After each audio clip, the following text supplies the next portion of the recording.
Dali na to, mawawala ng kuryente ito.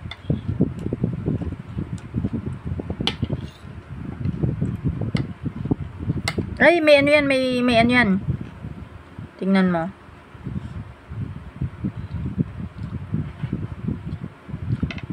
Meron wala. Parang nalindol ba ya oh. Hindi gabit.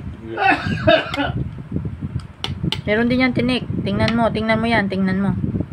Tingnan mo at maraming tinik yan. Tingnan mo.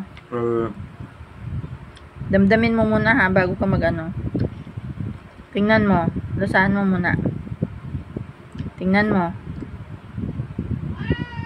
Bangus yan, may tinik. Kamay mo, baka ano yung pusa. Ano yun, tinapon mo yung malaki. Wala nang natira. Ayan, kain na. Tingnan mo kung may tinik.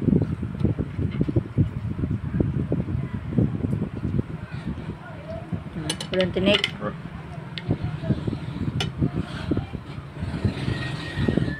Walang tinik. Tandahan.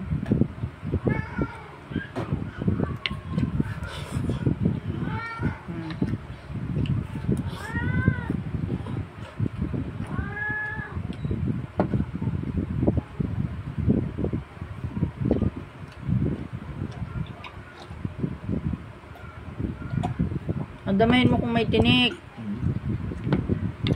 Damahin mo. Mahirap yung natitinik. Masakit yung sa liig. Diyan mo ilagay. O, din yun. Pag mo ilagay sa pusa at na yan. Pusa gusto ko nang kagatin yung kamay mo.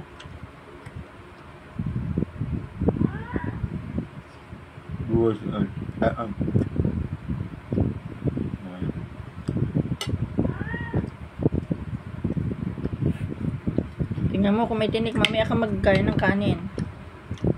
Oh, wala. Mamaya, tingnan mo. Ano gayaan? Alam mo, pinagtamanan niya kami. Ano? Mamaya. Si Presidente. Tingnan natin, para makita niyo yung reaction. Asa na? Because lumabas yung report. Yan ang kailangan ninyong Kaya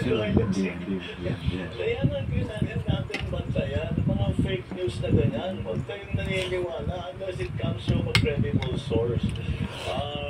Tama, ang dami kong kaibigan. Ito pa oh. Okay ka ba? Okay ka ba? Wala. Kalukuhan lang yan. Okay. Tapos ano, ang tawag dito, tingnan mo yan kung may tinik. Nasa ng Pangulo.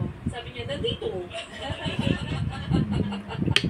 Nandun lang daw siya sa Malacanang kahapon. Pero ano po yan, dapat po ugaliin natin na hindi sa politika, kundi sa paghahanap ng mga opisyal natin sa panahon na kailangan natin. Totoo na. Dapat na.